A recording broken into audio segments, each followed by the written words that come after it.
할만하죠? 뭐. 네. 네. 마이크 체크. 네, 마이크 체크. 제가 오늘 두 가지를 좀 생각하면서 왔는데 네. 몸을 떨지 말자. 그리고 손을 떨지 말자. 두 가지에도 손을 조금 떠는 것 같아요. 이건 좀 어쩔 수 없을 것 같고 몸은 최대한 떨지 않도록 좀 노력을 해보겠습니다. 원래 몸을 떠는 편이세요? 좀 떠는 편이고 이제 뭔가 좀 흔들게 되더라고요. 이렇게 자연스럽게 좀 이러면서. 진짜? 그래서 안 하려고 노력 중인데 만약에 그래도 좀 청취자분들이 좀 양해를 해주셨으면 좋겠다. 처음이니까. 그러면 두 번째 에피소드를 제가 먼저 시작을 해볼게요. 네.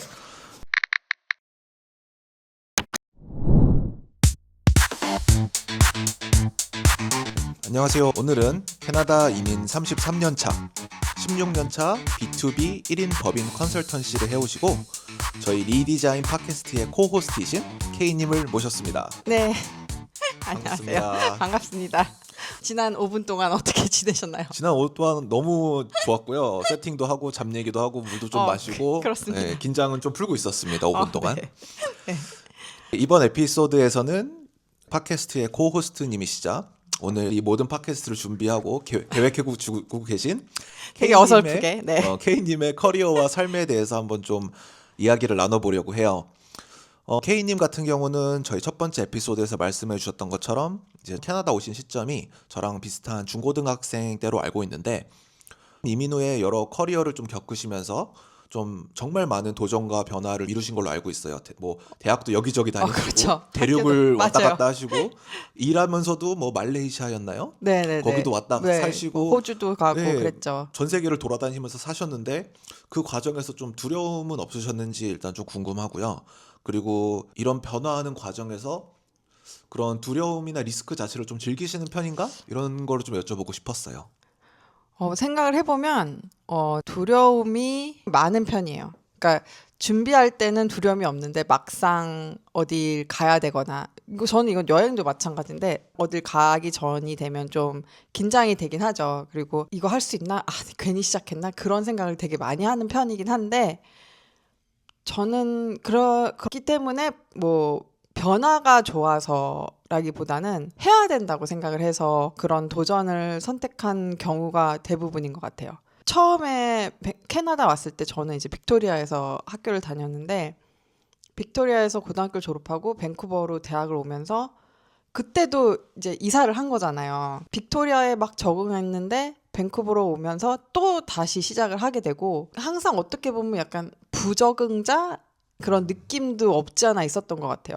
그래서 저는 항상 그 어떤 저의 그런 소속이나 그런 걸 찾으면서 그걸 찾느라고 굉장히 많은 곳을 다녔던 것 같아요. 그래서 UBC를 다닐 때도 크게 내가 여기 속한다는 느낌이 없었고 그래서 이제 미국으로 갔지만 미국은 정말 미국이더라고요. 저는 미국에 가면서 캐나다가 너무 그리워지는 거예요. 처음에 미국으로 간 이유는 한국에서는 굉장히 미국에 대한 로망이 있잖아요. 그렇죠. 워낙 그래서 세계에서 가장 그렇죠. 큰 강력한 나라니까. 강대국이고 네. 뭐 어메리칸 드림 기회도 많고 그런 걸 생각해서 미국에 가야겠다라는 생각을 하고 이제 캐나다에서 대학을 졸업해서 미국으로 대학원을 갔는데 막상 살아보니까 캐나다가 너무 그리운 거예요.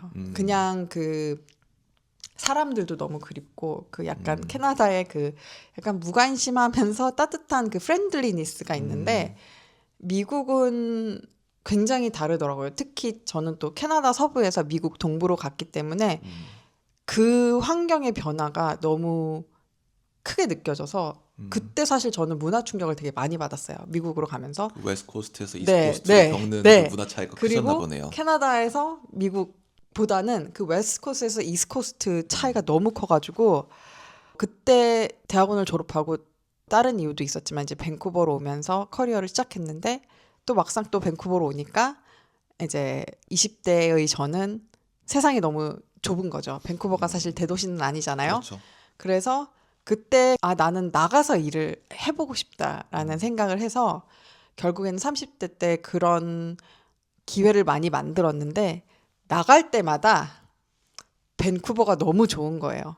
그래서 항상 나가서 돌아오는 일을 이제 반복하면서 결국에는 밴쿠버에 정착을 하게 됐고 저는 사람들이 그걸 굉장히 많이 물어보긴 하세요. 왜 그렇게 많은 기회가 있었는데 결국 선택은 밴쿠버를 했냐. 근데 저는 다른 곳에 살아보니까 여기가 제일 좋더라라는 결론에 내려서 그랬죠. 그러니까 저의 그 모든 뭐 학교를 다른 나라에서 다니고 뭐 일도 다른 나라에서 해본 거는 제가 그런 도전을 막 찾는다기보다는 그때는 그런 도전을 제가 했어야 되는 상황이었고 그래서 그냥 받아들였던 게 제일 많은 것 같아요. 네. 그러니까 뭔가 내가 도전을 원해서 떠났다기보다는 그냥 해야 할 일을 네네네. 고를 그렇죠. 달성하기 위해서 그냥 그렇죠. 어쩔 수 없이 갔던 것도 조금 그런 있는 게 거네요. 그런 게 많죠. 제가 영국의 법대를 가게 된 이유도 굉장히 많은 게 있지만 그 중에서 하나는 2년 안에 법대를 졸업할 수 있다는 그 메릿이 되게 컸거든요. 어, 다 선택이 일을 하다 보니까 거기에 더 좋은 기회가 있어서 가게 됐고 미국의 대학원을 간 것도 그때 당시에는 제가 미국에서 일을 하고 싶었기 때문에 그래서 미국으로 대학원을 가게 된 거죠. 방금 얘기하셨던 것 중에서 이제 법 공부를 하셨다고 그러는데 그럼 네. 영국에서 하신 거였나요? 네, 네. 그렇죠. 영국에서 법 공부를 하셨던 거고 케임브리지 네, 맞죠? 제가 케임브리지 케임브리지 법대 러스쿨에서 공부를 하신 걸로 알고 있는데 네. 케이님 원래 엔지니어셨잖아요. 그쵸. 그 어떻게 보면은 굉장히 이과 공대녀셨는데 네, 네. 공대녀가 어쩌다가 문과의 어떻게 보면 끝판왕인 법대 쪽으로 흘러가게 되셨는지 좀 좀 궁금해요. 저는 사실 제가 이번 주에 뉴스레터에도 썼는데 제가 언어 쪽으로는 정말 능력이 없어요. 꽝이에요, 꽝. 제가 봤을 때 거의 약간 디서빌리티가 있을 정도로 아니 근데 문해력과 독해력이 이렇게 말씀을 딸려요. 잘하시고 딸려요. 유튜브를 잘하시는데 어떻게 아니요, 그렇게 아니요. 말씀하시는지. 그래서 저는 어렸을 때, 그러니까 중고등학교 때도 항상 성적은 좋았지만 국어를 진짜 못했어요. 그래서 수능을 쳐도 언어 쪽이 완전히 망쳤죠. 그리고 저는 학교를 많이 다녔으니까 그런 스탠더다이즈 테스트를 되게 많이 봤단 말이에요. 뭐 SAT, GRE, GMAT 이런 걸 다 봤는데 이 언어 영역도 공부를 해서 극복이 되는 부분이 있어요. 예를 들어서 뭐 센텐스 커렉션이라든지 약간 트릭만 알면 잘 할 수 있는 것들 그런 거는 극복이 되는데 이 reading comprehension 굉장히 긴 장문을 읽고 거기에 대해서 답을 하는 거는 저는 이게 전혀 좋아지지가 않더라고요. 그래서 제가 대학원을 갈 때 GRE를 봤는데 정말 이름만 제대로 쓰면 나오는 점수가 나왔어요. verbal은. 그러니까 나머지 mathematical, 뭐 analytical은 다 만점이 나왔는데 그걸 가지고 코넬에 간 거죠. 언어는 정말 힘들었는데 제가 엔지니어링 일을 하면서 컨트랙을 읽는 일을 굉장히 많이 했어요. 그런 일을 하면서 변호사들이랑 얘기를 하는데 보통 그 데이투데이 같이 일을 하게 되는 변호사분들은 굉장히 똑똑하지만 굉장히 어린 친구들이 보통 이제 파견을 나와요. 그 그렇죠. 사이트에. 그러면 이 친구들이 일단 건설 쪽 법을 하더라도 엔지니어링은 제가 설명을 많이 해줘야 되는 스타일이었는데 차라리 내가 법을 좀 알면 이들이랑 일을 하는 게 좀 더 편해질 수 있겠다라는 생각을 해서 그런 게 있었고 그리고 또 하나는 제가 법대를 갔을 때는 30대 중반이었는데 그때만 하더라도 지금보다 십몇 년 전이었고 얼굴이 동그랗고 동양 여자이기 때문에 나이가 되게 어려 보이는 축에 든단 말이에요. 그래서 그 말을 하면 뭔가 크레디빌리티가 떨어진다는 느낌을 많이 받았어요. 그래서 제가 제 의견에 좀 더 무게를 실으려면 법대 학위를 하나 받는 것도 나쁘지 않겠다. 지원을 해서 들어갔는데 공부는 제가 한 학위 중에서 거의 탑에 들 정도로 힘들긴 했어요. 왜냐하면 저는 리딩 컴프리hension이 굉장히 약하기 때문에 그 판례들을 읽고 이해를 하는 게 너무 힘든 거예요.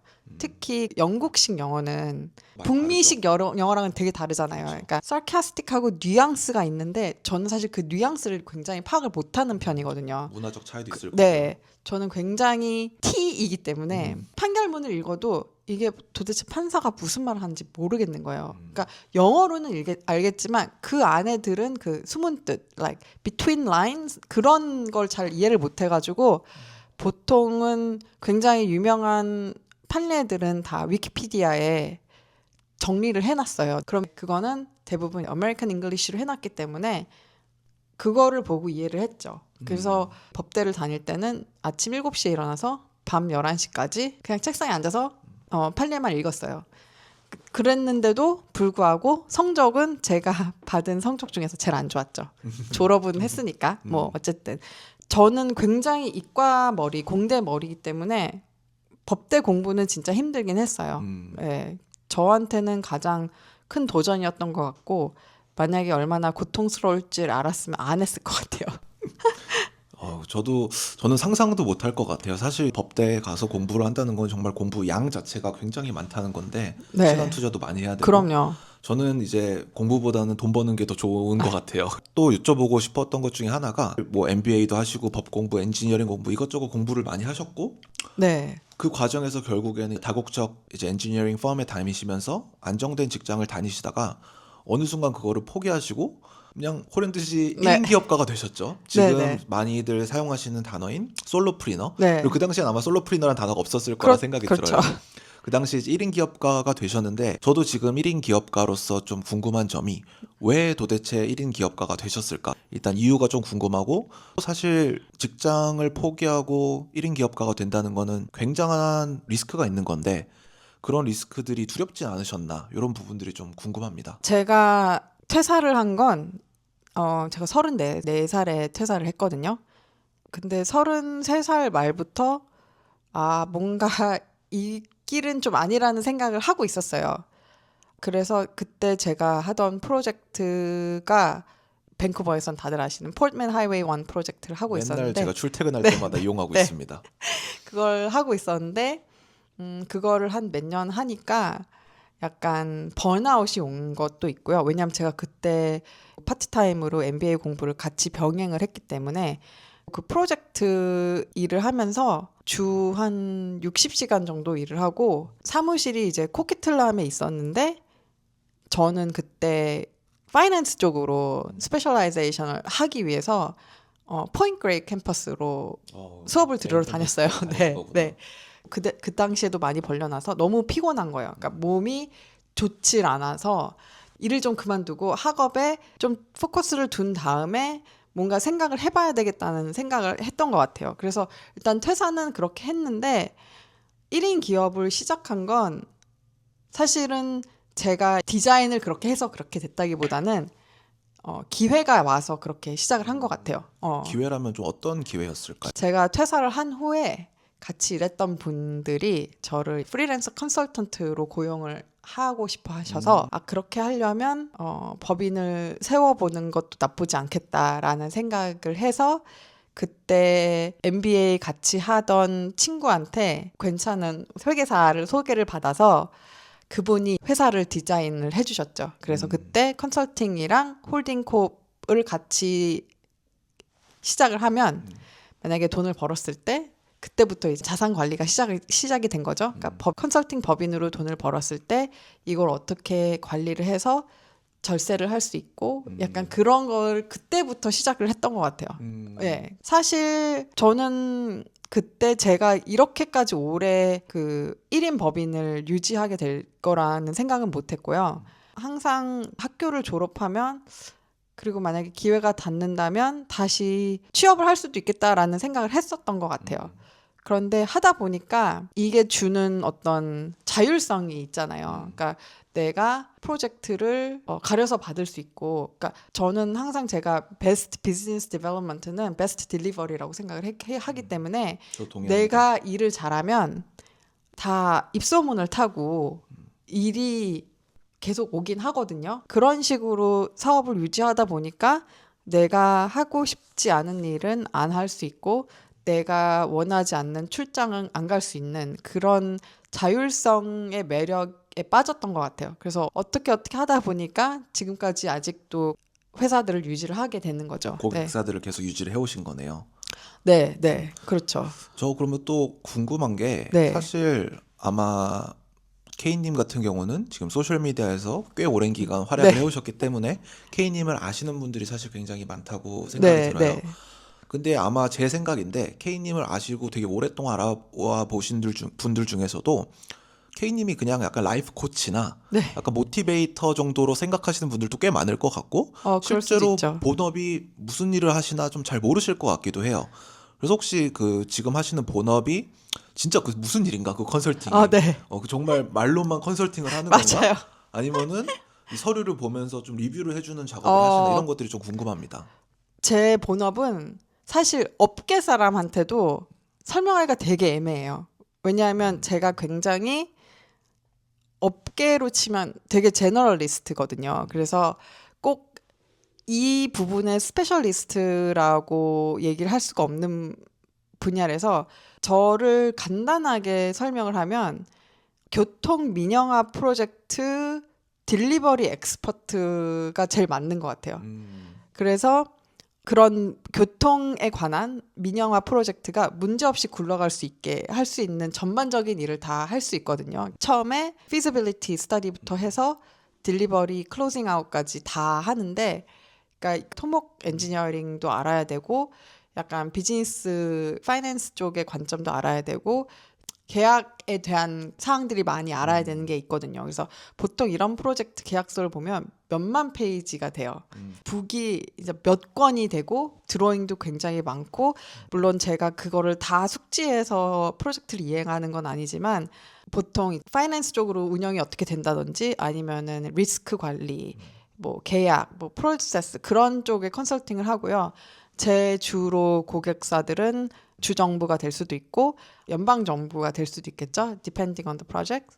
그리고 회계법인, KPMG, PwC 그런 네, 회사들이 될 수도 컨설팅 있고, 왜냐하면 그 회사들도 다 어드바이저리 서비스를 하거든요. 거기서도 아웃소싱을 하기 때문에, 아니면은 건설사들, 엔지니어링 컨설팅 회사, 로펌들, 그러니까 그런 회사들이 저희 주 고객층이죠. 처음에 프로젝트 텐더라고 하거든요. 정부에서 우리가 예를 들어서 써리에서 랭리까지 스카이트레인을 논다. 그러면은 관심 있는 회사. 의향서 같은 거를 네, 이제 그렇죠. RFP를 받는 네, 듯이. 그 전에 이제 RFQ라고 해요. 그러니까 아. Request for Qualifications. 그런 RFQ부터 이제 참여를 하게 되고, 그렇게 이제 네. 의향서를 넣을 때 이제 회사들이 저한테 와서 우리가 이번에 이런 프로젝트에 의향서를 넣을 건데 우리 팀에 너를 포함시키고 싶다. 그러면 지금 업데이트된 CV를 좀 달라. 그렇게 해서 만약에 그 회사가 따면 그런 경우가 제일 많죠. 일은 그렇죠. 그러면 원하시는 시간대에 하실 수가 있나요? 아니면 좀 업무 시간이 정해져 계신가요? 업무 시간이 정해져 있진 않은데 어떻게 계약을 하느냐에 딸렸어요. 그러니까 어떤 경우는 풀타임으로 계약을 할 때 일주일에 40시간, 일주일에 얼마, X 달러 그렇게 할 수도 있고, 일의 업무량이 왔다 갔다 하는 롤이다. 그러면 이제 시간당 차지를 하게 되는 거죠. 그래서 시간당 차지를 했을 때 만약에 일이 막 몰리면 해야 되는 거죠. 사실 몇 년 전에 좀 일을 많이 줄이고 덜 하게 된 계기가, 그렇게 하니까 워라밸이 없는 거예요. 제가 아이를 키우면서 한 100시간까지 한 적이 있어요. 와, 그러면 사람이 육아를 빼고 100시간을 하시는 네, 거예요? 그 잠은 그렇죠. 언제 주무신 거죠, 도대체? 그러니까 애가 잠들 때 좀 자고 자다가 일어나서 일을 하고, 그게 너무 사람이 너무 골로 간 길이더라고요. 그래서 그러니까요. 그렇게 한 2년을 하고 나는 좀 쉬어야겠다라는 생각을 했던 것 같아요. 네. 제가 이거에 대해서 좀 여쭤보고 싶었던 게, 저도 번아웃을 좀 많이 겪은 편이었고 네, 네. 10년 동안 일한 것 같은데 10년 사이에 번아웃 한 3번은 겪은 것 같아요. 네. 물론 지금은 번아웃 없이 행복하게 일하고 있는데, 저는 번아웃이 오면 사람들이 다 좀 포기하고 싶어 하잖아요. 그쵸. 그럴 때 좀 어떻게 그 위기를 좀 극복하셨는지, 그리고 저희 팟캐스트 이름을 사실 리디자인이라고 지은 게, 저는 어떻게 보면은 모든 사람들이 그 번아웃이 왔을 때 그 순간에 빠르게 리디자인을 해서 그 번아웃을 극복하고 더 좋은 맞아요. 방향으로 나아가는 게 되게 중요하다고 생각이 그럼요. 드는데, 어떻게 그 당시에 좀 리디자인을 하셨는지 인생을 좀 궁금해요. 저는 그 당시, 그러니까 저도 번아웃이 중간중간에 몇 번 왔었죠. 그러니까 뭐 30대 초반에도 오고 30대 중반에도 오고, 그리고 제일 최근에는 이제 온 게 40대 중반이었는데, 점점 나이를 먹으면서 번아웃을 경험할 때 느끼는 건, 번아웃에도 전조 증세가 있잖아요. 있죠. 근데 어렸을 때는 그걸 그냥 그냥 버티면 이겨낼 수 있다라고 그렇게 무식하게 생각을 하는 것 같아요.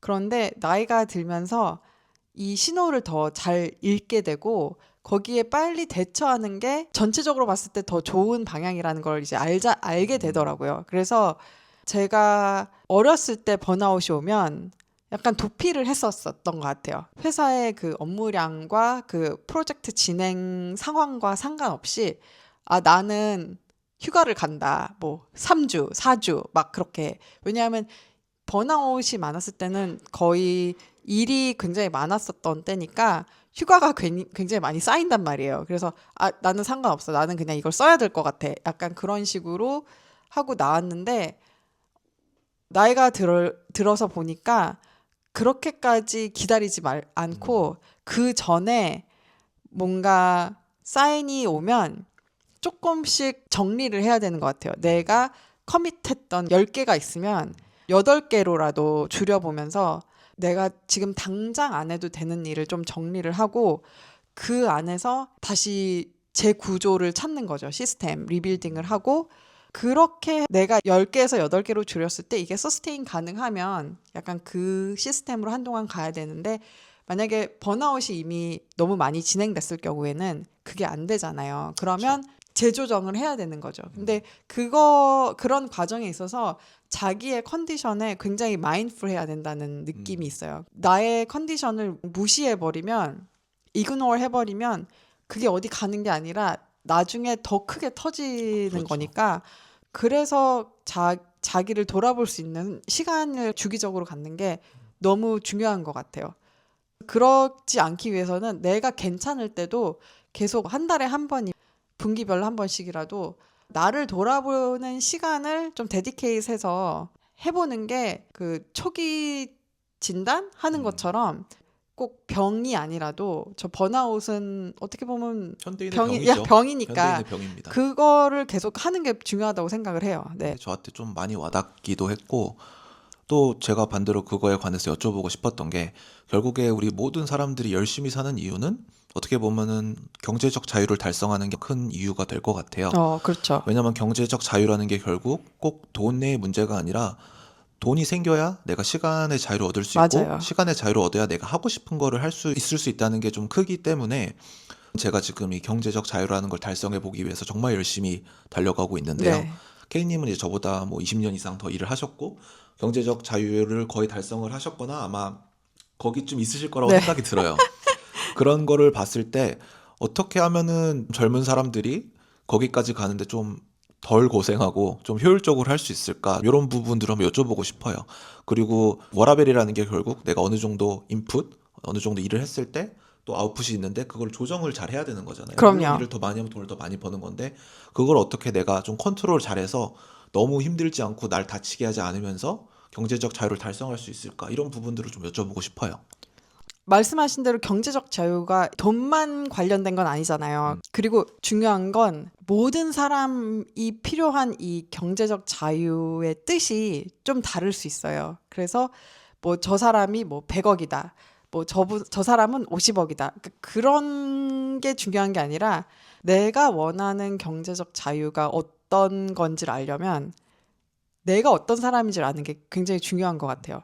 그런데 사실 현대인들은 특히 20, 30대 친구들, 동생들은 너무 바쁘잖아요. 그래서 그런 거를 생각할 여유가 없는 사람들이 너무 많아요. 내가 뭘 원하는지도 잘 모르고 계속 주위와 비교를 하니까 뭐 주위에서 뭐 이런 차를 사면 나도 저런 차가 있어야 될 것 같고 뭐 이런 아파트에 살면 나도 저런 아파트에 살아야 될 것 같고 근데 꼭 그게 답은 아니잖아요. 그렇죠. 근데 자기를 돌아보지 않으면 알 수 없는 거니까.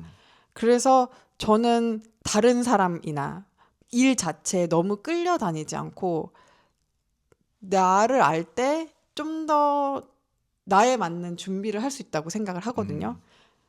왜냐하면 나는 그렇게 뭐 금전적으로 많은 게 필요하지 않은 사람일 수도 있단 말이에요. 만약에 댄님처럼 맨날 그 시리얼 후디를 입으면 네. 옷이 많이 필요 없잖아요. 그렇죠. 그렇기 때문에 다른 사람들이 뭐 요새 비싼 옷이 뭔지도 잘 모르겠는데 하여튼 그런 옷을 살 것까지 다 이룰 수 있는 경제적 자유가 필요하다면 나는 후디 하나면 되는데 나는 20년 전에 입던 학교 후디면 되는데 약간 그런 스타일이면 그런 데에 대한 또 부담이 적어지니까 그래서 자기 자신이 원하는 내가 원하는 가족의 경제적 자유는 어떤 모습일지 생각을 해보는 게 굉장히 중요한 것 같아요. 그리고 경제적 자유라는 게 결국에는 시간과 공간의 자유. 내가 이 시간에 이런 걸 할 수 있고 이걸 여기가 아닌 다른 곳에서 할 수 있고 그래서 뭐 디지털 노마드가 될 수가 있고 if you really want to be. 저는 사실 별로 디지털 노마드 스타일은 아닌데 만약에 젊었을 때는 그게 좋아 보일 수 있을 것 같기도 하거든요. 근데 저에게 경제적 자유는 내가 코스코를 주말에 안 가도 된다는 거. 왜냐하면 주말에 코스코는 주차 전쟁의 그렇죠. 장난이 스트레스 아니잖아요. 그냥 평일 오전에 코스코를 갈 수 있다는 그런 것들이 저는 경제적 자유라고 생각을 하거든요. 내가 회사를 안 가도 되고 좀 더 시간을 효율적으로 쓸 수 있다는 자체가 경제적 자유라고 생각을 하기 때문에 그게 그렇게 큰 자산이 필요한 건 아니니까 네, 저는 그렇게 생각을 해요. 오늘 되게 짧은 시간이었지만 좀 제가 코호스트님이신 K님을 소셜미디어를 통해서 알던 K님이 아니라 K님이 어떤 생각을 좀 깊게 하시는지 그런 것들을 좀 알아갈 수 있는 기회였던 것 같고요. 그 다음에 제 인생의 진짜 목적이 뭔가 좀 다시 한번 좀 생각할 수 있게 된 그런 계기가 된 것 같아요. 네, 그런 네. 걸 좀 저를 오늘 좀 클리어하게 만드는 것 같습니다. 앞으로 경제적 자유 열심히 달성하실 건가요? 20년은 달려야죠, 지금부터. 20년? 네. 지금 제가 이제 대님이 지금 몇 살이라고요? 32살입니다. 32살이요? 네. 지금 그럼 93년생? 93년생입니다.